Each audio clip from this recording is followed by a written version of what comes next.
বিএনপির চেয়ারম্যান তারেক রহমান বলেছেন, একটি মহল নির্বাচন বানচালের ষড়যন্ত্র করছে। দুপুরে রাজশাহীর ঐতিহাসিক মাদ্রাসা মাঠে নির্বাচনী জনসভায় তিনি কথা বলেন। তারেক রহমান বলেন, দেশ গণতন্ত্রের দিকে যাবে নাকি অন্য দিকে যাবে, 12 তারিখে দেশের মানুষকে সেই সিদ্ধান্ত নিতে হবে। তিনি বলেন, বিএনপি শান্তিতে বিশ্বাস করে, ঝগড়া ফ্যাসাদে যেতে চায় না। জনগণ ভোটের মাধ্যমে সব ষড়যন্ত্রের জবাব দেবে বলেও উল্লেখ করেন তিনি। লাখো মানুষের এই সমাবেশে তারেক রহমান ত্রয়োদশ জাতীয় সংসদ নির্বাচনে জয় পেয়ে ক্ষমতায় গেলে 10,000 টাকা পর্যন্ত কৃষি ঋণ সুদসহ মওকুফ করার প্রতিশ্রুতি দেন। এ সময় তিনি বরেন্দ্র প্রকল্প চালু সহ রাজশাহী অঞ্চলের নানান উন্নয়নের প্রতিশ্রুতি দেন। হাসান বিশ্বাসের ক্যামেরায় রাজশাহী থেকে আরও জানাচ্ছেন মাহবুব সৈকত। 22 বছর পর তারেক রহমানের আগমন উপলক্ষে পার্শ্ববর্তী জেলার নাটোর এবং চাঁপাইনবাবগঞ্জ সহ বিভিন্ন উপজেলা থেকে শিক্ষানগরী রাজশাহীতে আসেন বিএনপির নেতাকর্মীরা। বিমানযোগে রাজশাহী পৌঁছেই বিএনপি চেয়ারম্যান প্রথমেই সহধর্মিণী জোবায়েদা রহমানকে নিয়ে ছুটে যান আউলিয়া হযরত শাহ মাকদুম রহমতুল্লাহ আলাইহির সমাধি জিয়ারতে। দুপুর 2টার দিকে জনসভা মঞ্চ নগরীর মাদ্রাসা মাঠে আসেন তারেক রহমান। অগণন মানুষ স্লোগান আর করতালির মাধ্যমে বরণ করে নেন তাদের নেতাকে। স্থানীয় নেতাদের সংক্ষিপ্ত বক্তব্যের পর প্রধান অতিথির বক্তব্যে নিষ্প্রাণ পদ্মা নদীকে নিয়ে মহাপরিকল্পনার কথা তুলে ধরেন তিনি। আমরা দেখেছি যে কিভাবে কতগুলো মেগা প্রকল্প করা হয়েছে এবং এই মেগা প্রকল্পের উদ্দেশ্যই ছিল মেগা দুর্নীতি। এই যে 5ই আগস্টে একটি পরিবর্তন হয়েছে, এই পরিবর্তনটি যেটি হয়েছে, এই পরিবর্তনটি হতে হবে জনগণের কাঙ্ক্ষিত পরিবর্তন। সরকার গঠন করতে পারলে জনমানুষের কল্যাণে শহীদ জিয়ার করা বরেন্দ্র প্রকল্প নিয়েও পরিকল্পনার কথা তুলে ধরেন বিএনপির শীর্ষ নেতা। কৃষি পেশা সংক্রান্ত যে সকল ইন্ডাস্ট্রি করা সম্ভব সেগুলোর একটি তালিকা কম বেশি আমরা তৈরি করেছি এবং ইনশাল্লাহ 12 তারিখের নির্বাচনের পরে সরকার গঠনে সক্ষম হলে সরকার থেকে সব রকম সহায়তা দেওয়া হবে। নির্বাচনের আগে দেশে সংগঠিত ভোটে অংশ নেওয়া দলগুলোর মধ্যে যে কোনো বিভেদ হলে সঠিক ঘটনা উন্মোচন করে সরকারকে ব্যবস্থা নিতেও বলেন তিনি। কোথাও যদি কোনো অনাকাঙ্ক্ষিত কোনো ঘটনা ঘটে থাকে, অন্তর্বর্তীকালীন সরকার আছে, তাদেরকে বলবো সঠিক সুষ্ঠু তদন্ত করুন। সেই তদন্তে যদি বিএনপির কোনো ভূমিকা থাকে, সঠিক তদন্ত করার জন্য আমরা সহযোগিতা করব, সাহায্য করব। গণতান্ত্রিক দেশ গড়তে ধানের শীষকে বিজয়ী করারও আহ্বান জানান তারেক রহমান। জনগণের প্রজেক্টকে যদি বাস্তবায়ন করতে হয় তাহলে অবশ্যই গণতন্ত্রকে বাস্তবায়ন করতে হবে, গণতন্ত্রের ভিত্তিকে মজবুত করতে হবে। কারণ গণতন্ত্রের ভিত্তি যদি মজবুত হয় তাহলেই জনগণের কাছে জবাবদিহিতামূলক শাসন দেশে আসবে। রাজশাহীর সমাবেশ শেষে নওগাঁ এবং পরে বগুড়া সমাবেশেও বক্তব্য রাখবেন বিএনপির চেয়ারম্যান। প্রায় 2 দশক আগে তারেক রহমান যখন শিক্ষানগরী রাজশাহীতে এসেছিলেন, তখন তিনি এসেছিলেন বিএনপির শীর্ষ নেতাদের মধ্যে অন্যতম একজন হিসেবে। আর এখন তিনি আসলেন বিএনপির কাণ্ডারি কিংবা সিপাহসালার হিসেবে। চেয়ারম্যান হিসেবে তারেক রহমানকে দেখতে আসলেন এ অঞ্চলের অগণন মানুষ, শুনলেন তার নির্দেশনা। 12 ফেব্রুয়ারি ত্রয়োদশ জাতীয় সংসদ নির্বাচনে ধানের শীষকে বিজয়ী করতে তারেক রহমান দিলেন নির্দেশনা এবং বিএনপি মানুষের ভোটে নির্বাচিত হয়ে যদি রাষ্ট্র পরিচালনার দায়িত্ব পান তাহলে দেশকে স্বনির্ভর বাংলাদেশ হিসেবে গড়ার কথাও বললেন বিএনপির এই কাণ্ডারি। মাহবুব সৈকত, মাই টিভি, ঐতিহাসিক মাদ্রাসা ময়দান, রাজশাহী। রাজশাহী সমাবেশ শেষে নওগাঁ যাচ্ছেন তারেক রহমান। দর্শক, এই মুহূর্তে নওগাঁ আছেন সহকর্মী মাহবুব সৈকত। তিনি আমাদেরকে জানাবেন নির্বাচন ঘিরে জনগণের মতামত, তাদের ভাবনা, সবকিছুর বিষয়ে। আগামী একটু আগে কিন্তু অনেক ধন্যবাদ, আবারও বলছি, একটু আগে কিন্তু রাজশাহীর যে মাদ্রাসা মাঠে তারেক রহমান সমাবেশে বক্তব্য রাখছিলেন, আমাদের দর্শকরা সেটি দেখছিল। ঠিক আমি এই মুহূর্তে রয়েছি আসলে রাজশাহী থেকে নওগাঁর পথে। তারেক রহমানও রাজশাহী থেকে নওগাঁর পথে কিন্তু তিনি যাচ্ছেন সমাবেশে, সেখানে এখনও পৌঁছতে পারেননি। আমরা এই মাঝখানে আসলে তৃণমূল মানুষের ভাবনা কি আগামী জাতীয় সংসদ নির্বাচন এবং গণভোট নিয়ে সেটি জানার জন্য কিন্তু এখন রয়েছি মান্দা উপজেলার তেলি তেলিপাড়া বাজার। আপনারা দেখতে পাচ্ছেন যে এখানে ঠিক বিকেল বেলা এই বাজারটির লোকজন কিন্তু একসাথে হয়েছে। আপনারা দেখতে পাচ্ছেন এখানে অগণন মানুষ কিন্তু এই বাজারে হাটের গ্রামের বাজারে যা হয় সেই বাজারে কিন্তু বিকেলবেলা একসাথে হয়েছে, সবাই এখানে মিলিত হয়েছে এবং আমরা দেখতে পাচ্ছিলাম যে নানামুখী প্রচারণাও কিন্তু চলছিল, এটিও আমরা দেখতে পাচ্ছিলাম। আমরা একটু যারা এখানে রয়েছে তাদের মধ্যে কয়েকজনের সাথে একটু কথা বলবো। আমরা একটু আপনার সাথে কথা বলি। মুরব্বী, আপনি কি করেন? আমি কৃষি কাজ করি। কৃষি কাজ করেন? এখনো করতে পারেন কৃষি কাজ? ওই দেখাশোনা করার লাগে। তো এই যে বাংলাদেশে এত সরকার আসলো গেল, কৃষি কাজ, কৃষির উপকরণ, সার, তা কি আপনার বেশি, মানে উপকরণের দাম কি কম কি নাকি? না, বাজার মূল্য ভালোই আছে, দু একটা দ্রব্যের মূল্য অনেক কম আছে। আগামীতে যারা সরকার গঠন করবে, মুরব্বী আপনার সাথে কথা বলি, যারা আগামীতে সরকার, ভোট তো দেন নাকি? এবার ভোট দিবেন? তো দিবেন না? এবার ভোট কয়টা জানেন? ভোট দুটা। দুইটা। হ্যাঁ, ভোট আছে না? ওকে। এতদিন যে যারা বিভিন্নভাবে সরকারে আসার পরে প্রতিশ্রুতি দিত, সেটি কি বাস্তবায়ন হতো? হয় সবকিছু পালন করে? সবগুলো হয় না। সবগুলো হয় না। আপনার কি চাওয়া? যার সামনে যারা সরকার? শান্তি থাকলেই ভালো। বাবার একটু বলেন। দেশ শান্তি থাকলে ভালো। দেশ শান্তিতে থাকলে ভালো। হ্যাঁ, আগে কি শান্তিতে ছিল না? অত শান্তি ছিল না তো, দুর্নীতি হয়েছে। দুর্নীতি হয়েছে। কারা করছে দুর্নীতি? আমদিকেরা। তাহলে আগামীতে যারা আসবে, আমরা একটু এখানে একজন ব্যবসায়ী আছেন, উনি আপনি কেমন আছেন? আপনারা ভালো আছেন তো? হ্যাঁ, ভালো ইনশাল্লাহ। ভালো আছেন। হ্যাঁ, ভালো। এখানে আপনারা ভোটের ব্যাপারটা তো জানছেন এবার, তো ভোট নিয়ে কি অবস্থা? প্রার্থীরা কি নির্বিঘ্নে সবার আপনাদের কাছে প্রার্থীরা আসতেছে ভোট চাইতে? এই বিগত 15-17 বছর আমরা দেখেছি ভোট দিতে যা হয়নি আমাদের। এইবারে নির্ভয়ে মানুষ প্রচারণা করতেছে, যাওয়া আসা করতেছে, ভোট দিবে বলে আশা করছে।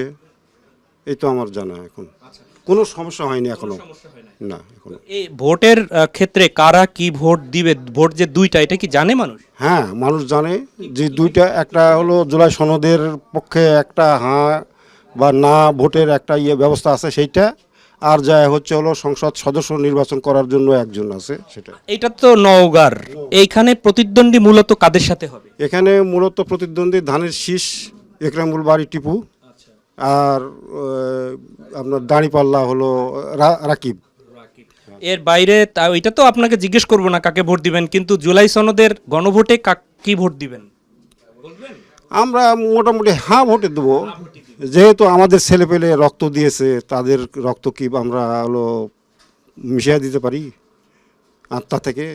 আসলে অনেক ধন্যবাদ। আসলে আমরা একটা ধারণা ছিল যে গ্রামের মানুষ হয়তোবা যারা আছেন তারা হয়তোবা মনে হয় এই জুলাই সনদ কিংবা এইটি নিয়ে ভাবছে না, কিন্তু আসলে আপনি দেখতে পেলেন যে সবার মধ্যেই সেটি আছে। আমি একটু আরো দুই একজনের সাথে কথা বলার চেষ্টা করব। একদম তৃণমূলে কাজ করে খেটে খাওয়া মানুষ, তাদেরকে একটু বলি, আপনি কি করেন? আমি ক্ষেত কৃষি করি। ক্ষেত কৃষি করেন? হ্যাঁ। তো এই ক্ষেত কৃষি করতে গিয়ে শান্তিতে আছেন? সবকিছুর মূল্য মৌলিকের সময় অশান্তির গোটা দেশের মানুষ, খালি আমরা না, গোটা দেশের মানুষ অশান্তি ছিল। আমি আবার কি অশান্তি করতে? গ্রামে যারা সাধারণভাবে যারা আমলিক করে তারে উত্তাপে থাকা বিপদ হয়ে যেত। আর এখন আমরা অনেক ভালো, আর আমরা প্রার্থীও বেছে নিছি ধানের শীষের। সে একজন ভালো মানুষ। আপনার বলতে আপনি নিয়েছেন, সবাই তো আর সেটি নেয় না, দুই পক্ষের না, আমার মতন আপনার অনেকে, কারণ হচ্ছে দুই পক্ষেরই নিয়েছে। তো সেক্ষেত্রে এই যে আপনি আপনার প্রার্থীকে ভোট দিবেন, আপনি একদমই খেটে খাওয়া মানুষ মনে হচ্ছে, তো আপনি আপনার প্রার্থীকে ইচ্ছামতো ভোট দিতে পারবেন, এক্ষেত্রে কোনো সমস্যা? এবার সাহস আছে দেওয়ার জন্য। এবার সাহস আছে, কেউ জোর করবে না? এবার আর কেউ জোর করবে না। কিভাবে বুঝলেন জোর করবে? গত লাঠিটা দৌড়াইছে খুব। তো যারা লাঠি নিয়ে দৌড়াইছে তারা এখন কোথায়? তারা এখন ঘুরে বেড়াচ্ছে, এখন খালি পালিয়ে গেছে। চাইনি। আপনারা আবার তাদের উপর জুলুম করছেন? না না, জুলুম করবে না, না না। আপনি একটু মনে হয় কিছু বলতে চাচ্ছেন। আমি বলতেছি যে একটু আসেন, আপনাদের সাথে একটু কথা বলি। আমাদের দেশের যে অবস্থা, যে আমাদের খুব সমস্যা হয়ে গেছে একটাই, সেটা হচ্ছে যে আমাদের এই আওয়ামী লীগের সময় আমাদের অনেক কিছু মনে করো যে হ্যাঁ কেস আসলে চমৎকার একটি পরিবেশ দেখেন প্রিয় দর্শক, একজনের হাতে আমরা দেখতে পাচ্ছি যে ধানের শীষ, আরেকজনের হচ্ছে একটু যদি ধরি আপনাকে, আরেকজনের দাড়িপাল্লা মার্কা। একই সাথে দুইজনেই কিন্তু হাসছে, আপনারা একটু খেয়াল করেন। জুলাই বিপ্লবে হাজার হাজার তরুণ যুবক বৃদ্ধর রক্তের বিনিময়, শিশুর রক্তের বিনিময়ে যে নতুন বাংলাদেশ এসছে, সেই বাংলাদেশে এই যে কাঙ্ক্ষিত পরিবেশ, দুই পক্ষই ভোট চাচ্ছে, দুইজনেই হাসি মুখে, কোনো বিরোধ নেই। আপনার কাছে একটু জিজ্ঞেস করি, সেটি হচ্ছে যে এবার কি ভোট কেন্দ্রে আবার কোনো এই দুই পক্ষের মধ্যে কোনো বিরোধ সম্ভাবনা আছে, নাকি এই পরিবেশটা থাকবে? আশা রাখি এই পরিবেশ থাকবে। আশা রাখেন। জি ইনশাল্লাহ। আপনি কি মনে করছেন? জি এই অবস্থায় থাকবে এবং নিরপেক্ষভাবেই ভোট হবে এবং ইনশাল্লাহ দাঁড়িপাল্লা জয়লাভ করবে। একজনে ধানের শীষের কথা বললেন, আরেকজনে দাঁড়িপাল্লায় বললেন। আসলে চমৎকার একটি পরিবেশ। সবাইকে হয়তোবা আমি কথা নিতে পারলাম না, তবে নিশ্চয়ই এটি একটা আশার দিক। তৃণমূলের এই মানুষরা একসাথে বসে চমৎকার পরিবেশে আগামী নির্বাচনের জন্য উৎসবমুখর পরিবেশে তারা ভোট দিতে যাবেন এবং বলছেন যে জুলাই সনদ নিয়েও প্রত্যেককে জানা আছে। এটি কিন্তু একটা আশার দিক যে গ্রামীণ প্রত্যেকটা মানুষ গণভোটের ব্যাপারেও এতটা সচেতন। তো এই ছিল এই তৃণমূল মানুষের একদম আগামী নির্বাচন নিয়ে ভাবনার কথা। নিশ্চয়ই আমরা পরবর্তী খবরে বাংলাদেশের শীর্ষ নেতাদের কোথায় কি অবস্থায় বক্তৃতা করছেন এবং তৃণমূল মানুষের ভাবনাও সুযোগ থাকলে আমরা তুলে ধরবো। আমরা চলে যাচ্ছি স্টুডিওতে। মাহবুব, আপনাকে ধন্যবাদ। দর্শক, আমরা এখন দেখছিলাম নওগাঁ থেকে আমাদের সহকর্মী মাহবুব সৈকত গণভোট 17 জাতীয় সংসদ নির্বাচনের গণমানুষের যে প্রচার প্রচারণা, উচ্ছ্বাস, সবকিছুর তথ্য তিনি জানাচ্ছিলেন। দীর্ঘ 22 বছর পর উত্তরাঞ্চলে সফরে আসছেন বিএনপির চেয়ারম্যান তারেক রহমান। আগামীকাল বিকেলে জুলাই গণ অভ্যুত্থানে প্রথম শহীদ আবু সাইদের কবর জিয়ারত শেষে রংপুর কালেক্টরেট ঈদগাহ মাঠে নির্বাচনী জনসভায় যোগ দেবেন তারেক রহমান। এ সফরকে ঘিরে নেতাকর্মীদের মধ্যে যেমন উচ্ছ্বাস দেখা দিয়েছে, তেমনি শহীদ পরিবারের পক্ষ থেকে উঠে আসছে ন্যায় বিচারের প্রত্যাশা। রংপুর থেকে মাহমুদুল হাসানের রিপোর্টে দেখুন বিস্তারিত। ত্রয়োদশ জাতীয় সংসদ নির্বাচনকে সামনে রেখে ছোট বড় সব দলের প্রার্থীরা ব্যস্ত সময় পার করছেন প্রচারণায়। জামাতে ইসলামীর আমিরের পর এবার রংপুরে আসছেন বিএনপির চেয়ারম্যান তারেক রহমান। আজ রাজশাহী ও বগুড়ায় জনসভায় যোগদান শেষে কাল 30 জানুয়ারি বিকেলে জুলাই গণঅভ্যুত্থানে শহীদ আবু সাইদের কবর জিয়ারত করবেন তিনি। পরে রংপুর কালেক্টরেট ঈদগাহ মাঠে জনসভায় যোগ দেবেন তারেক রহমান। এই সফরকে ঘিরে উত্তরাঞ্চলের বিএনপি নেতাকর্মীদের মধ্যে ফিরে এসেছে নতুন উদ্দীপনা। পীরগঞ্জের আপামর মানুষ পীরগঞ্জকে উজ্জীবিত, তারা তারেক রহমানকে এক নজর দেখার জন্য তারা মুখিয়ে আছে। ইনশাআল্লাহ আগামী দিনে তারেক রহমান আসবেন এবং সবাই তাকে আমরা বরণ করে নেব এবং এখানকার যে জনগণ আছে, জনগণ অধীর আগ্রহ আছে। নেতাকর্মীরা বলছেন দীর্ঘদিন পর দলের চেয়ারম্যানকে কাছে পাওয়ার সুযোগে তারা উজ্জীবিত। তারেক রহমানের এই সফর নেতাকর্মীদের জন্য বড়ই অনুপ্রেরণার। পীরগঞ্জের মাটি, ধানের শীষের ঘাটি, আগামী দিনে রহমানের সিট। দলের শীর্ষ এই নেতাকে বরণ করতে ইতিমধ্যে দলের পক্ষ থেকে সব ধরনের প্রস্তুতির কথা জানিয়েছেন জেলার শীর্ষ এই নেতা। পীরগঞ্জবাসী প্রতিটি মানুষ, প্রতিটি ঘরে আবু সাইদের স্বপ্ন এবং তারেক রহমানের আগমনকে ঘিরে এটা আমেজ সৃষ্টি হয়েছে। তারেক রহমানের আগামীকালের এই জনসভা রংপুরের উন্নয়নের জন্য একটি বার্তা বহন করে নিয়ে আসবেন বলে সংবাদ সম্মেলনে জানান বিএনপির কেন্দ্রীয় এই নেতা। আগামীকালের এই জনসভা রংপুরের উন্নয়নের জন্য একটি বার্তা বহন করে নিয়ে আসবে। রংপুর যেহেতু সবসময় বৈষম্য শিকার হয়েছে, উন্নয়ন বঞ্চিত হয়েছে, আমরা আশা করছি যে এইবারের জনসভার মধ্য দিয়ে আগামী নির্বাচনে এই বিএনপির নেতৃত্বে রংপুরের এই বৈষম্য কেটে যাবে। শুধু নেতাকর্মীরাই নন, শহীদ আবু সাইদের পরিবারও তাকিয়ে আছে এই সফরের দিকে। পরিবারের সদস্যরা বলছেন বিএনপি আগামীতে রাষ্ট্র ক্ষমতায় গেলে জুলাই গণঅভ্যুত্থানে সংঘটিত সকল হত্যাকাণ্ডের বিচার নিশ্চিত করার দাবিও জানানো হবে বিএনপির শীর্ষ এই নেতৃত্বের কাছে। জুলাই গণঅভ্যুত্থানে যারা শহীদ হয়েছেন, শহীদদের হত্যার বিচার যেন দ্রুত করা হয়, আর একটা বৈষম্যহীন একটা বাংলাদেশ আমরা দেখতে চাই। আল্লাহ যদি ওনাকে সম্মানিত করে প্রধানমন্ত্রী হয়, যদি হইতে পারে উনি, তাহলে যেন যারা শহীদ হয়েছে তাদের বিচারটা যেন আগে করে। প্রথম শহীদ আবু সাইদ তাদের যেন বিচারটা করে, আর যারা যদি আন্দোলনে আরো মায়ের ঘেরে বুক খালি হয়ে গেছে তাদের ঘেরেও যেন কড়াকড়ি বিচার করে। শহীদ আবু সাইদের মা মনোয়ারা বেগম বলছিলেন, আল্লাহ যদি চায় তারেক রহমান যদি রাষ্ট্রের দায়িত্বে আসেন তাহলে শহীদ আবু সাইদ সহ এই জুলাই গণঅভ্যুত্থানে যে সকল শহীদ প্রাণ দিয়েছেন প্রত্যেকটা শহীদের হত্যার বিচারের দাবি করবেন জনাব তারেক রহমানের কাছে। এমনটাই দাবি শহীদ আবু সাইদের মার। মাহমুদুল হাসান, মাই টিভি, রংপুর। প্রয়োজনে দেশের জন্য জীবন দেবেন, তবু জনগণের অধিকার হরণ হতে দেবেন না বলে হুঁশিয়ারি দিয়েছেন জামাতের আমির ডাক্তার শফিকুর রহমান। দুপুরে রাজধানীর কাউরান বাজারে পেট্রো বাংলার সামনে 11 দলীয় জোটের নির্বাচনী জনসভায় যোগ দিয়ে এ মন্তব্য করেন তিনি। জামাত আমির বলেন, চাঁদার কারণে কৃষক থেকে ভোক্তা পর্যায়ে মূল্য বাড়ে 4 গুণ, আর কৃষক ন্যায্য মূল্য পায় না, সব পক্ষই ক্ষতিগ্রস্ত হয়। দুর্নীতিতে চ্যাম্পিয়নের সময় জামাতের 2 মন্ত্রী কেন পদত্যাগ করেনি? বিএনপির চেয়ারম্যান তারেক রহমানের এমন মন্তব্যের প্রসঙ্গে তিনি বলেন, অন্তত 3টা মন্ত্রণালয় দুর্নীতি থেকে বেঁচে যাক, সেই কারণে মন্ত্রিত্ব থেকে পদত্যাগ করেনি জামাত নেতারা। 12 ফেব্রুয়ারি ত্রয়োদশ জাতীয় সংসদ নির্বাচনের মাধ্যমে 13 ফেব্রুয়ারি থেকে বাংলাদেশের চিত্র পাল্টে যাবে বলেও মন্তব্য করেন ডাক্তার শফিকুর রহমান। শেরপুরে বিএনপির হামলায় জামাত নেতা নিহতের ঘটনায় হুঁশিয়ারি দিয়ে তিনি বলেন, এখন ভরা মাঘ মাস, এখনই মাথা এত গরম হলে চৈত্র মাসে কি হবে? গায়ের জোর দিয়ে কিছু করা যাবে না। বাংলাদেশের মুক্তিকামী মজলুম জনগণের ইনশাআল্লাহ আমানত এবং ভোটে আগামী 12 তারিখ আল্লাহ তাআলা ঐক্যবদ্ধ বাংলাদেশ নির্বাচনী 11 দলীয় ঐক্য জোটের প্রার্থীদেরকে ইনশাআল্লাহ নির্বাচিত করবে। আমরা আশাবাদী 13 তারিখ থেকে বাংলাদেশের চিত্র পাল্টে যাবে ইনশাআল্লাহ। সে নির্বাচন সেই ফলাফল বার্তা দেবে যে এরা কোনো চাঁদাবাজি করে না এবং কোনো চাঁদাবাজি বরদাস্ত করবে না। সাথে সাথে 90 ভাগ চাঁদাবাজের হাত অবশ হয়ে যাবে। বাকি 10 ভাগ যারা থাকবে ওদেরকে বুঝাবো, বুঝ না মানলে যা করা দরকার তাই করা হবে ইনশাআল্লাহ। শেরপুরে বিএনপি ও জামাতের সংঘর্ষের ঘটনায় শ্রীবর্দী উপজেলা জামাতের সেক্রেটারি রেজাউল করিম মারা গেছেন। বুধবার রাত 9:10টায় ময়মনসিংহ মেডিকেল কলেজ হাসপাতালে চিকিৎসাধীন অবস্থায় তার মৃত্যু হয়।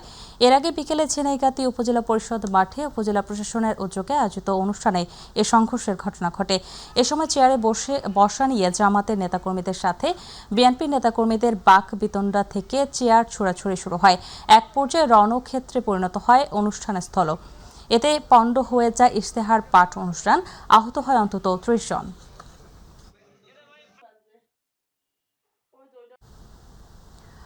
শেরপুরের ঘটনায় ইউএনও ওসিকে প্রত্যাহার করার কথা জানিয়েছেন নির্বাচন কমিশন। বৃহস্পতিবার এ তথ্য জানিয়েছেন নির্বাচন কমিশন সিনিয়র সচিব আক্তার আহমেদ।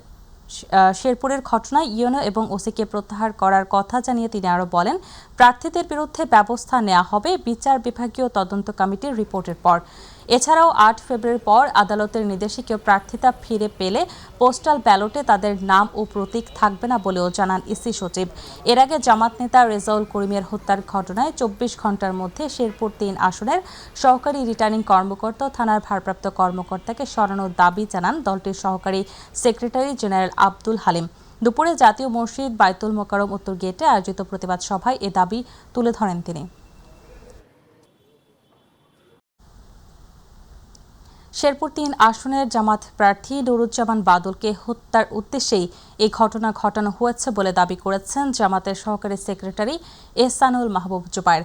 সকালে রাজধানীর মগবাজারে দলটির কেন্দ্রীয় কার্যালয়ে সংবাদ সম্মেলনে কথা বলেন তিনি। জামাতের সহকারী সেক্রেটারি এহসানুল অভিযোগ করেন, বিএনপি নেতাকর্মীদের উস্কানি ও উশৃঙ্খল আচরণেই এই ঘটনার সূত্রপাত ঘটে। এতে পুলিশ প্রশাসন ও নিষ্ক্রিয় দর্শকের ভূমিকা পালন করে। তিনি বলেন, শেরপুর 3 আসনের জামাত প্রার্থী নুরুজ্জামান বাদল হত্যার উদ্দেশ্যেই এই ঘটনা ঘটানো হয়েছে। বিএনপি নেতাকর্মীরা লাঠি এবং দেশীয় অস্ত্র নিয়ে তাদের উপর ঝাঁপিয়ে পড়ে। তাদের প্রতিরোধ করতে গেলে ধাওয়া পাল্টা দেওয়া শুরু হয়। এক পর্যায়ে জামাত নেতাকর্মীরা ছত্রভঙ্গ হয়ে উত্তর পশ্চিম দিকে রাস্তা এবং উত্তরের স্টেডিয়ামের দিকে তারা চলে যান। পেছনে পড়ে যান জামাতের শ্রীবর্দী উপজেলা সেক্রেটারি রেজাউল করিম। তাকে তখন একা পেয়ে কুপিয়ে আহত করে রেখে যায় বিএনপির কর্মীরা। এক পর্যায়ে তাকে ময়মনসিংহ মেডিকেল কলেজে নেওয়ার পথে তিনি রাস্তায় শাহাদত বরণ করেন। এই সংঘর্ষের ঘটনায় জামাত এবং 11 দলীয় জোটের পক্ষ থেকে প্রায় 150 নেতাকর্মী আহত হয়েছেন। শেরপুর 3 আসনে ঘটে যাওয়া অপ্রত্যাশিত ঘটনা পুলিশ ও গোটা প্রশাসনের ভূমিকাকে প্রশ্নবিদ্ধ করেছে।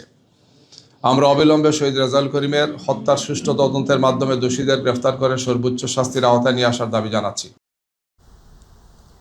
শেরপুরে নির্বাচনী ইশতেহার ঘোষণার অনুষ্ঠানকে কেন্দ্র করে সৃষ্ট ঘটনা কোনোভাবেই কাম্য নয় বলে মন্তব্য করেছেন বিএনপির নির্বাচন পরিচালনা কমিটির মুখপাত্র দলের চেয়ারম্যানের উপদেষ্টা মাহাদি আমিন। তিনি বলেন, এই সংঘাত এড়ানো যেত কিনা, নির্ধারিত সময়ের আগে একটি দল কেন সবার চেয়ার দখল করে রাখলো, সেই দলের লোকজন কেন সেখানে লাঠি সোঁটা জড়ো করলো, সবার সম্মিলিত অনুরোধ উপেক্ষা করে সেই দলের প্রার্থী কেন সংঘাতের পথ বেছে নিলেন, এসব বিষয় নিয়ে দ্রুততম সময়ের মধ্যে সুষ্ঠু তদন্ত হওয়া উচিত।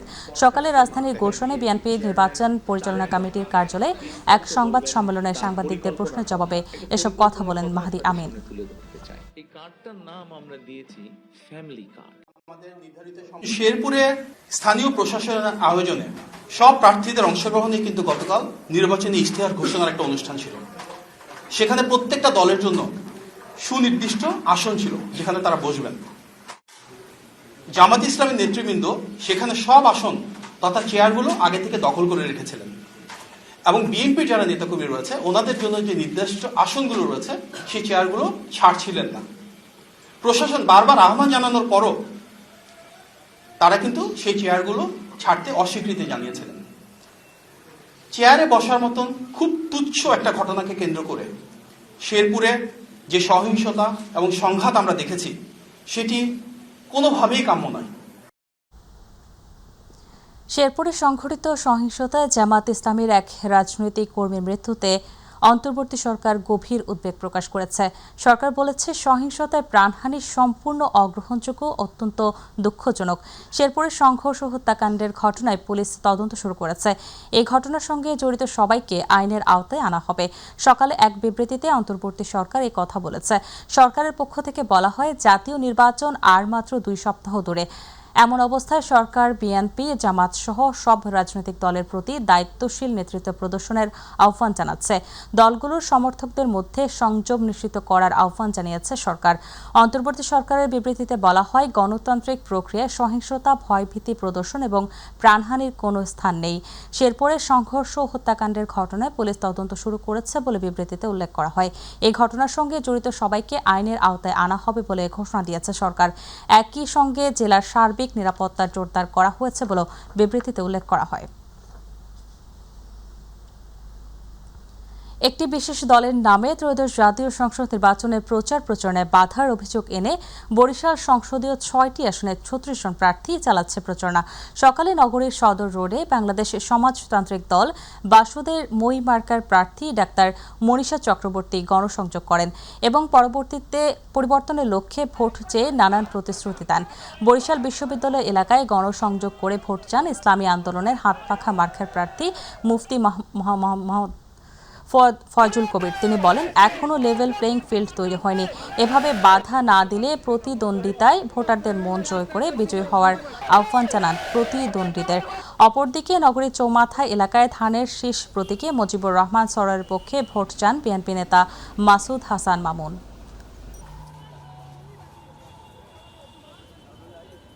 আতঙ্কের মধ্যে আছেন এবং এই আতঙ্কের বাস্তব কারণও আছে, কারণ বরিশালের মানুষ জুলাই অভ্যুত্থানের পরে তার একটা পরিবর্তন চায়, নতুন রাজনীতি দেখতে চায়, নতুন নেতৃত্ব দেখতে চায়। গতানুগতিক ধারার লুটপাটের রাজনীতি সেটা এবারে নির্বাচনে মানুষ বেছে নেবে না বলে আমরা মনে করি। 2 দলে সিরাজগঞ্জে একজনকে মেরে ফেলছে, এটা আদৌ ঠিক? নির্বাচন কেন্দ্র করে মারামারি কাটাকাটি কেন হবে? মানুষকে মারতে হবে কেন?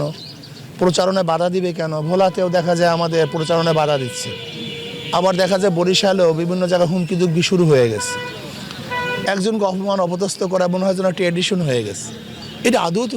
ভোলা 4 আসনে নির্বাচনী প্রচারণাকালে দলীয় কর্মীকে হামলা ও নারী হেনস্থার অভিযোগকে কেন্দ্র করে পাল্টাপাল্টি সংবাদ সম্মেলন করেছে ইসলামী আন্দোলন বাংলাদেশ ও জামাত ইসলামী।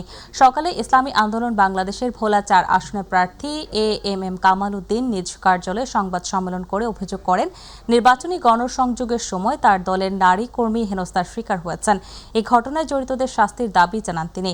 এর প্রতিবাদে একই দিন দুপুরে জামাত ইসলামী তাদের কার্যালয়ে সংবাদ সম্মেলন করে অভিযোগটি মিথ্যা ও ভিত্তিহীন দাবি করে। উপজেলা আমির অধ্যক্ষ মীর মোহাম্মদ শরীফ হোসেন বলেন, ঘটনার সময় নারী হেনস্থার কোনো ঘটনা ঘটেনি, বরং বাক বিতণ্ডার এক পর্যায়ে ইসলামী আন্দোলনের নেতাকর্মীরা তাদের উপর হামলা চালায়। এই ঘটনায় রাজনৈতিক অঙ্গনে আলোচনা ও উত্তেজনা বিরাজ করছে। মানে প্রত্যক্ষ পরোক্ষভাবে তো আমরা সকলেই ইসলাম চাই, কাজেই এখানে তো ওনাদের বৈপরীত্য বা আমাদের উপরে কোনো ধরনের তাদের রাগ গোসা থাকার কথা না। কালকে আমার মেয়ে সহ যারা কাজ করছে তাদেরকে তারা বকাবকি করছে যে আপনাদের পিসাব ধনুবাই খারাপ। আসন্ন ত্রয়োদশ জাতীয় সংসদ নির্বাচনকে সামনে রেখে চট্টগ্রাম 10 মহানগর আসনে ইসলামী আন্দোলন বাংলাদেশ হাতপাখা মনোনীত প্রার্থী আলহাজ মোহাম্মদ জান্নাতুল ইসলাম গণসংযোগ ও প্রচারণা চালিয়েছেন। দিনব্যাপী নগরীর হালিশহর, বড়পুল, মইন্নাপাড়া থেকে বিভিন্ন এলাকায় তিনি ভোটারদের সঙ্গে মতবিনিময় করেন।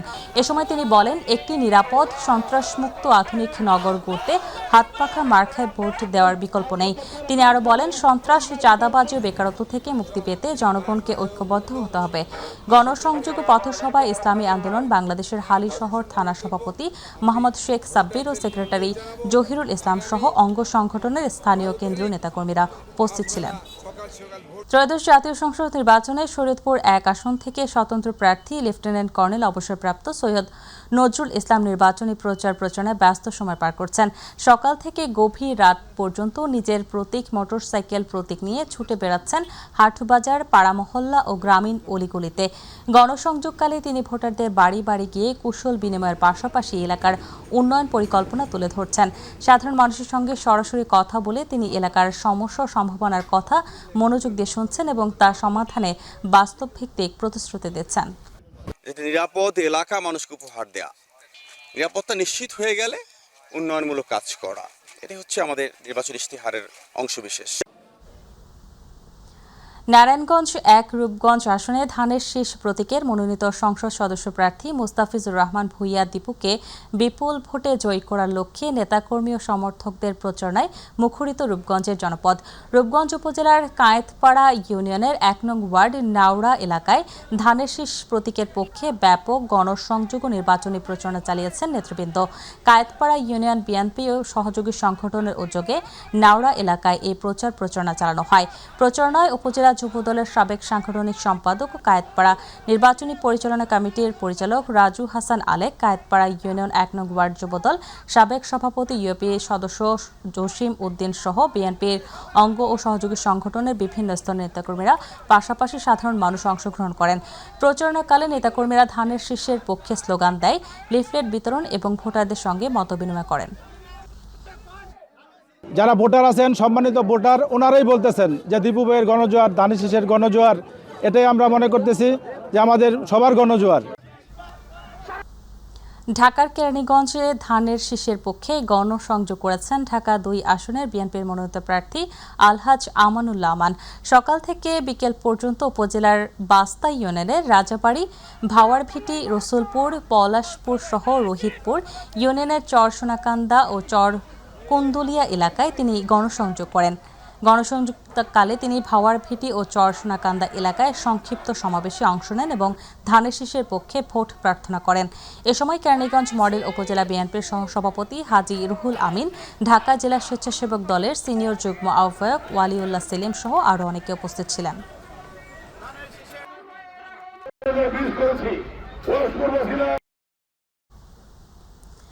ত্রয়োদশ জাতীয় সংসদ নির্বাচন যতই ঘনিয়ে আসছে ততই নির্বাচনী প্রচারণা এবং পথসভায় ব্যস্ত সময় পার করছেন চাঁদপুর 5 আসনের প্রার্থীরা। সকাল থেকে শাহরাস্তি উপজেলার রায়শ্রী দক্ষিণ ইউনিয়নের নাহারা গ্রামে গণসংযোগ পথসভা করেন ধানের শীষ প্রতীকের প্রার্থী ও বিএনপির নির্বাহী কমিটির সদস্য ইঞ্জিনিয়ার মমিনুল হক। এ সময় তিনি বলেন, বিএনপি ক্ষমতায় গেলে প্রান্তিক জনগোষ্ঠীকে রাষ্ট্রের কল্যাণে নিয়োজিত করা হবে।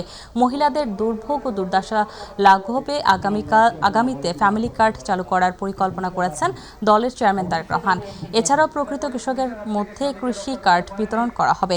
পথসভায় জেলা বিএনপির প্রবাসী কল্যাণ সম্পাদক মোহাম্মদ ফখরুল ইসলাম বিলাস, উপজেলা বিএনপির সভাপতি আয়েত আলী ভূঁইয়া, যুগ্ম সাধারণ সম্পাদক ইকবাল পাটোয়ারি, জমিয়তে উলামা উপজেলা শাখার সাধারণ সম্পাদক মাওলানা জসিম উদ্দিন ফরাজি সহ স্থানীয় নেতাকর্মী ও সমর্থকরা উপস্থিত ছিলেন। পাশাপাশি প্রজেক্ট ভিত্তিক আমাদের ফ্যামিলি কার্ড, ফার্মার কার্ড, ইমাম সাহেবদের জন্য ভাতা, বেকারত্ব 1 কোটি বেকারের বেকারত্ব দূর করার জন্য আমাদের ঘোষণা, এগুলো মিলিয়ে সব জনগোষ্ঠীর মধ্যে এখন প্রশান্তির বাংলাদেশে একটা ছায়া তৈরি হয়েছে। সেই জন্য আগামী 12 তারিখ সব মানুষের ভোট কেন্দ্রে গিয়ে তারেক সাহেবকে প্রধানমন্ত্রী করতে চায়। বিএনপি চেয়ারম্যানের উপদেষ্টা বরিশাল 1 গৌরনদী আগৈলছাড়া আসনে বিএনপির মনোনীত প্রার্থী জহির উদ্দিন স্বপন বলেছেন, অবিভক্ত বাংলার মহানায়ক মহাপ্রাণ যোগেন্দ্রনাথ মণ্ডলকে ঘিরে তার জন্মভূমিতে একটি আধুনিক প্রতিষ্ঠান গড়ে তোলা হবে, যা যোগেন্দ্রনাথ মণ্ডলের আদর্শ, কর্মকাণ্ড ও স্মৃতি নতুন প্রজন্মের কাছে তুলে ধরা যাবে। দেশ বিদেশে গিয়ে গর্বের সাথে বলি, যোগেন্দ্রনাথ মণ্ডলের আমি উত্তরসূরি। মহাপ্রাণ যোগেন্দ্রনাথ মণ্ডলের ১২৬তম জন্ম জয়ন্তী উৎসবে প্রধান অতিথির বক্তব্যকালে তিনি এসব কথা বলেন। বরিশালের গৌরনদী উপজেলা অবিভক্ত বাংলার সমবায় ও ঋণদান মন্ত্রী, অবিভক্ত বাংলার আইন ও বিচার মন্ত্রী, পাক ভারত কেন্দ্রীয় সরকারের আইন ও শ্রমমন্ত্রী মহাপ্রাণ যোগেন্দ্রনাথ মণ্ডল স্মৃতি পরিষদের আয়োজনে সকালে মৈস্তারকান্দিতে মহাপ্রাণ যোগেন্দ্রনাথ স্মৃতি পরিষদের সভাপতি মন্টু লাল মণ্ডলের সভাপতিত্বে এবং স্মৃতি পরিষদের সাধারণ সম্পাদক মনতোষ সরকারের সঞ্চালনায় বক্তব্য রাখেন জেলা বিএনপির সিনিয়র সদস্য আবুল হোসেন মিয়া, রফিকুল ইসলাম কাজল সহ অন্যান্যরা।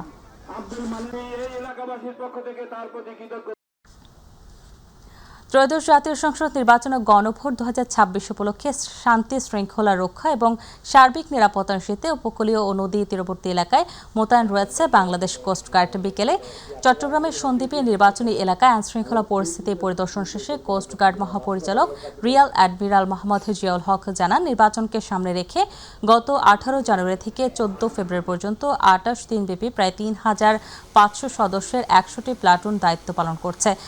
তিনি বলেন, উপকূলীয় ও দুর্গম 10 জেলায় 69টি ইউনিয়নে 332টি ভোট কেন্দ্রে ড্রোন নজরদারি, টহল ও গোয়েন্দা তৎপরতার মাধ্যমে ভোটারদের নিরাপত্তা নিশ্চিত করা হবে।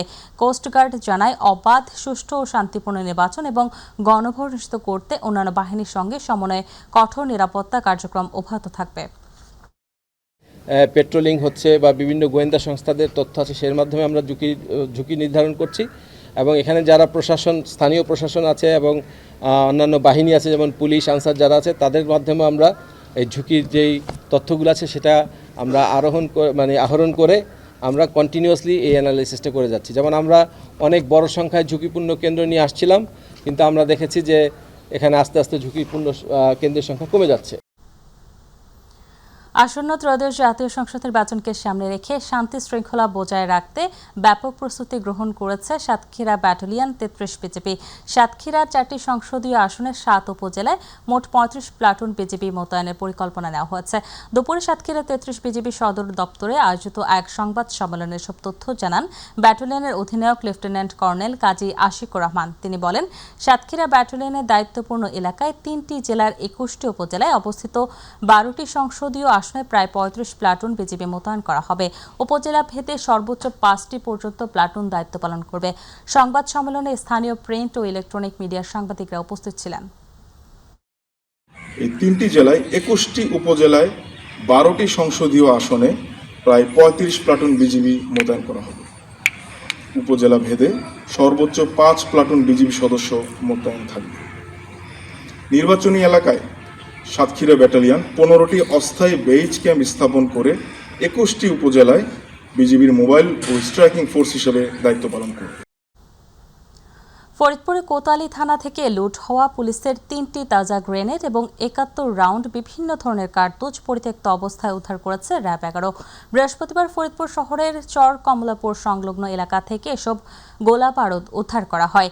র্যাব সূত্রে জানা গেছে, গোপন সংবাদের ভিত্তিতে র্যাব 10 সিপিএসসি ফরিদপুর ক্যাম্পের একটি বিশেষ দল ফরিদপুর কোতোয়ালি থানাধীন বিএডিসি অফিসের দক্ষিণ পাশের প্রাচীরের ভেতরে ঝোপঝাড়ের ভেতরে অভিযান চালায়।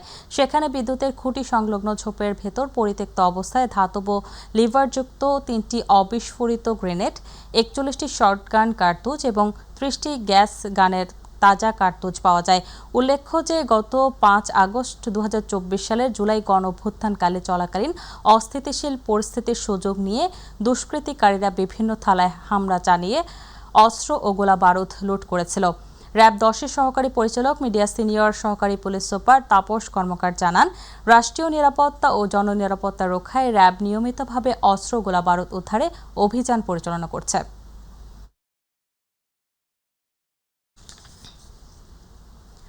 চট্টগ্রাম বন্দরে new mooring container terminal NCT পরিচালনায় বিদেশি অপারেটর নিয়োগে সরকারি উদ্যোগের প্রতিবাদে আগামী শনি ও রোববার ৮ ঘণ্টা করে কর্মবিরতি ঘোষণা দিয়েছে চট্টগ্রাম বন্দর শ্রমিক দল।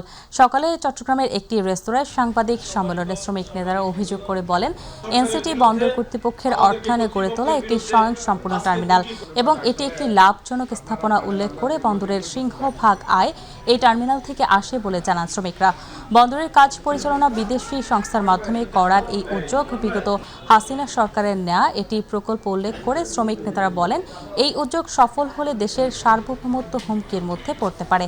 বন্দরের টার্মিনাল বিদেশিদের কাছে ইজারা দেওয়ার উদ্যোগ থেকে সরকারকে অবিলম্বে সরে আসার আহ্বান জানিয়ে ধর্মঘট কর্মসূচি ঘোষণা করেন শ্রমিক নেতারা। একইভাবে চট্টগ্রাম বন্দরে সকাল ৮টা থেকে বিকাল ৪টা পর্যন্ত প্রশাসনিক এবং অপারেশনাল কার্যক্রম বন্ধ থাকবে রোববার। যদি এর মধ্যে সরকার তার সিদ্ধান্ত পরিবর্তন না করে বন্দরকে বেসরকারীকরণ হবে না বলে ঘোষণা না দেয়, আমরা আগামী রোববার পরবর্তী কঠোর কর্মসূচি ঘোষণা করব। সেটি হতে পারে চট্টগ্রাম বন্দর অনির্দিষ্টকালের জন্য বন্ধ হতে পারে ইনশাল্লাহ। দেশে শান্তি ও স্থিতিশীলতা বজায় রাখার লক্ষ্যে চুয়াডাঙ্গার দর্শনায় শান্তি সমাবেশ অনুষ্ঠিত হয়েছে। জাকের পার্টির উদ্যোগে দর্শনা রেল বাজারস্থ শাহরিয়া শুভ মঞ্চে এই শান্তি সমাবেশ অনুষ্ঠিত হয়। চুয়াডাঙ্গা জেলা জাকের পার্টির সভাপতি আব্দুল লতিফ খান যুবরাজের সভাপতিত্বে শান্তি সমাবেশে উপস্থিত ছিলেন চুয়াডাঙ্গা জেলা বিএনপির সভাপতি ও চুয়াডাঙ্গা ২ আসনে ধানের শীষের প্রার্থী মাহমুদ হাসান খান বাবু, জামাত ইসলামী বাংলাদেশ চুয়াডাঙ্গা জেলার আমির ও চুয়াডাঙ্গা ২ আসনে দাঁড়িপাল্লা প্রতীকের প্রার্থী অ্যাডভোকেট রুহুল আমিন ও ইসলামী বাংলাদেশ আন্দোলন বাংলাদেশ মনোনীত হাতপাখার প্রার্থী হাসানুজ্জামান সজীব। অনুষ্ঠানে বক্তারা চুয়াডাঙ্গা জেলাকে উন্নত করে গড়ে তোলার অঙ্গীকার করেন।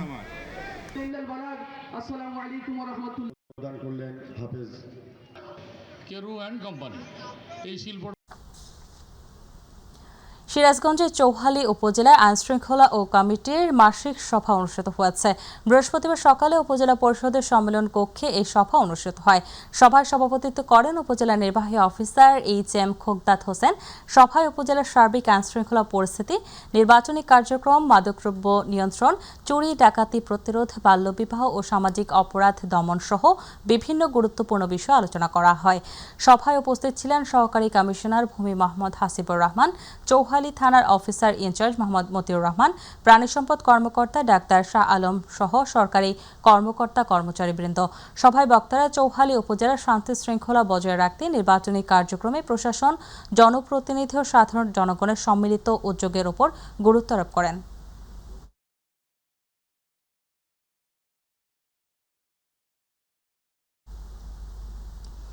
কুমিল্লার নাঙ্গলকোট উপজেলার বক্সগঞ্জের আলিয়ারা গ্রামের সাবেক ইউপি সদস্য সালে আহমেদ ও প্রবাসী দেলোয়ার হোসেন নয়ন হত্যার প্রতিবাদে মানববন্ধন করেছে এলাকাবাসী।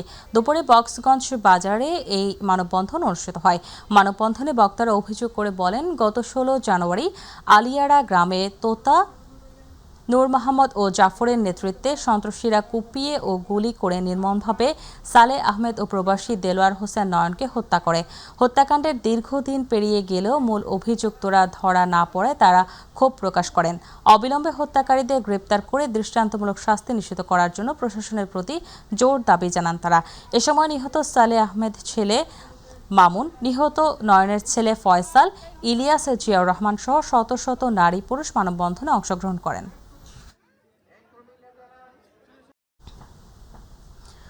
বাংলাদেশ সরকারি কর্মকর্তা কর্মচারী কল্যাণ সমিতি পটুয়াখালী বাউফল উপজেলা শাখার আয়োজনে জ্বালানি উপদেষ্টার বক্তব্যের প্রতিবাদ ও অনতিবিলম্বে জাতীয় নবম পে স্কেলের গেজেট প্রকাশের দাবিতে বিক্ষোভ সমাবেশ অনুষ্ঠিত হয়েছে। বিক্ষোভটি উপজেলা পরিষদ চত্বর থেকে শুরু হয়ে পৌর শহরের প্রধান প্রধান সড়ক প্রদক্ষিণ শেষে একই স্থানে এসে সমাবেশে অনুষ্ঠিত হয়। সমাবেশে বক্তারা বক্তব্য রাখেন বাউফল উপজেলার সরকারি কর্মকর্তা কর্মচারী কল্যাণ সমিতির সভাপতি মোহাম্মদ শাহাবুদ্দিন মুন্সি, সাধারণ সম্পাদক হুমায়ুন কবির সহ অন্যান্যরা।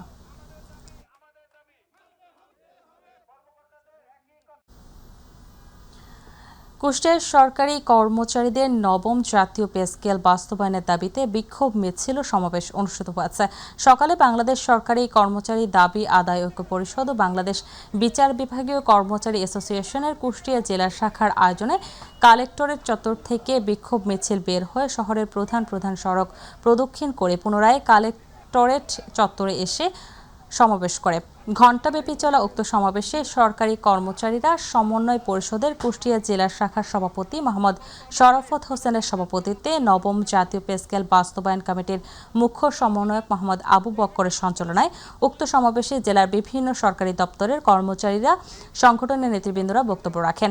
এ সময় বক্তারা দাবি করেন, আগামী 31 জানুয়ারির মধ্যে সরকার যদি তাদের দাবি না মানে তাহলে আগামী 12 ফেব্রুয়ারি অনুষ্ঠিত হতে যাওয়া জাতীয় সংসদ নির্বাচনে অংশ নেবেন না তারা।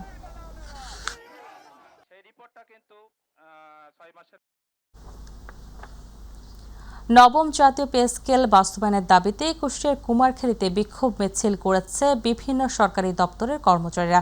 সকালে উপজেলার সর্বস্তরে পে স্কেল বাস্তবায়ন কমিটির আয়োজনে উপজেলা পরিষদ চত্বর থেকে একটি বিক্ষোভ মিছিল বের হয়ে উপজেলা পরিষদ গেটের সামনে এসে শেষ হয়।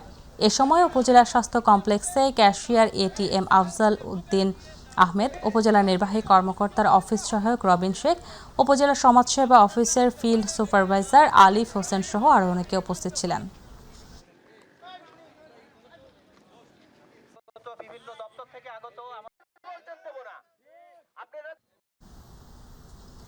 বরিশালের আগৈলঝাড়া উপজেলার ঐতিহ্যবাহী বাসাইল মাধ্যমিক বিদ্যালয়ের 64তম বার্ষিক ক্রীড়া প্রতিযোগিতা ও সাংস্কৃতিক অনুষ্ঠান এবং পুরস্কার বিতরণী অনুষ্ঠান অনুষ্ঠিত হয়েছে। সকালে খেলার উদ্বোধন করেন বরিশাল জেলা বিএনপি সদস্য উপজেলা বিএনপির যুগ্ম আহ্বায়ক মোহাম্মদ সরওয়ার হোসেন মিয়া। বিদ্যালয়ের প্রধান শিক্ষক মোহাম্মদ নুরুল হক মিয়ার সভাপতিত্বে পুরস্কার বিতরণ অনুষ্ঠানে প্রধান অতিথি ছিলেন উপজেলা নির্বাহী অফিসার লিখন বণিক। শেষে বিজয়ী শিক্ষার্থীদের মাঝে পুরস্কার বিতরণ করা হয়।